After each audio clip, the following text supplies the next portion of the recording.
I finally embarked on a journey I've been wanting to take for over 30 years. Let's talk about The Dark Tower.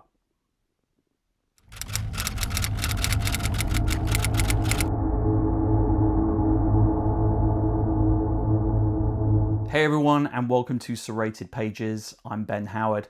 And as I said at the top, I've been waiting over 30 years to really get my teeth into The Dark Tower. And it's not through want of trying.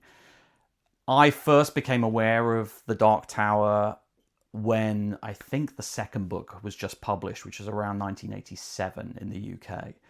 I was a big Stephen King reader already by then. I'd read much of the early novels. And I remember seeing The Gunslinger in my local library and was intrigued by the fact it didn't look like anything else I'd read by Stephen King. It appeared to be a fantasy novel, but also a Western. And I remember taking it home and trying to read it. And I found it very, very challenging. Despite it being a relatively short book, I think it's under 250 pages long in its current iteration. I found it really difficult to understand what was going on.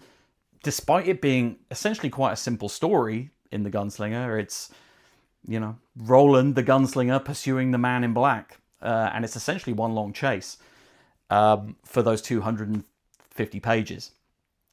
Now, since then, I've discovered that this is not an uncommon theme, people struggling to get through The Gunslinger. And certainly the conversations I've had since I finally cracked The Gunslinger last year in November of 2025, I've had some amazing conversations with people who had very similar experiences. And this was the third time I tried to read The Gunslinger. So I failed as a teenager. I think I got through it in my late 20s, early 30s.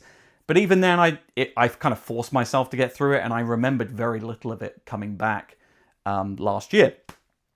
Well, finally last year, I was like, I want to get through the series of Dark Tower books. My goal is to really embrace a lot of the Stephen King stuff I never got around to reading when I was younger, and a lot of the newer stuff as well. And so I forced myself to get through The Gunslinger, and it is a difficult book, and it's hard to say why it's a difficult book, but I think because it's quite enigmatic. It doesn't really explain a lot, despite there being so much to the world of The Gunslinger and the world of Roland and Midworld and the old world in which this is set. It's part Western, it's part post-apocalyptic movie, like a sort of Mad Max thing. It's part science fiction. It gets a little bit steampunk as you get further into the series. And so the fact that it doesn't explain a lot, and this must have been very, I think, alienating for a lot of audiences when the book was a standalone thing and it didn't have a series of books following on. And it was, I think, 5 or 6 years between the publishing of The Gunslinger to when Drawing of the Three came out. So, there's a lot left unsaid in that book until you get the context of different of subsequent episodes. I'm so glad that I pushed myself to finally get through The Gunslinger. And not because I didn't enjoy the book, I really did, but so much of what you find obtuse and unexplained and deliberately kind of mystical in a frustrating way starts to become explained in the second and third books. The second book is definitely my favorite of the first three. It has a really tight narrative where Roland is presented with three doors, and through traveling through those doors, travels to our world in order to find people who can help him in his quest for the Dark Tower back in his world and bring them through to his world. And so he does that.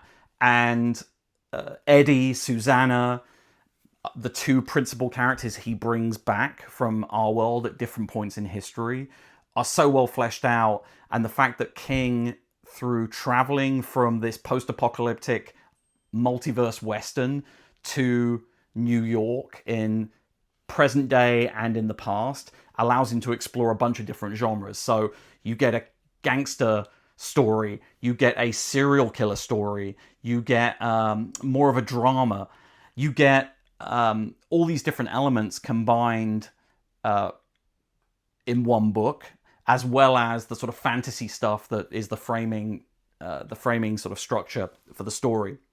In the third book, the Wastelands, all of the group has been assembled. That's Susanna, Eddie, Jake, who first appears as a boy in the first book, and through various, I'm not going to be too spoilery, but he dies in the first book, and then is brought back in the third book. And much of the third book is about the group trying to bring Jake back into their world after losing him in the first book, and continuing the quest towards the Dark Tower. There's a lot more action in the third book. I think it's a little bit more narratively all over the place. Like, I don't think it's not as tight. The great thing about Drawing of the Three, the second book, is that it's very structured. You have these 3 doors with 3 worlds behind them and 3 stories behind each of those doors, and it feels quite tight. The Wasteland, the first half is the group trying to bring Jake back into their world. The second half is them traveling to the city of Lud, which is, again, much more sort of post-apocalyptic. It's sort of partly filled with technology from our world, but also feels like a civilization that has kind of like gone back to basics and rejected technology as well. So it's got a lot of different elements to it. It's a bit more all over the place, although it does do more world building and introduces more concepts.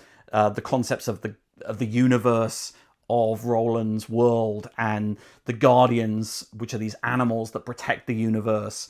They encounter a bear in the first 50 pages of the book, which turns out to be this cyborg bear, giant cyborg bear, which, again, it's interesting. There's so much stuff in this book that I think many authors would not be able to pull off. And there are times where it feels like very much like a Stephen King book.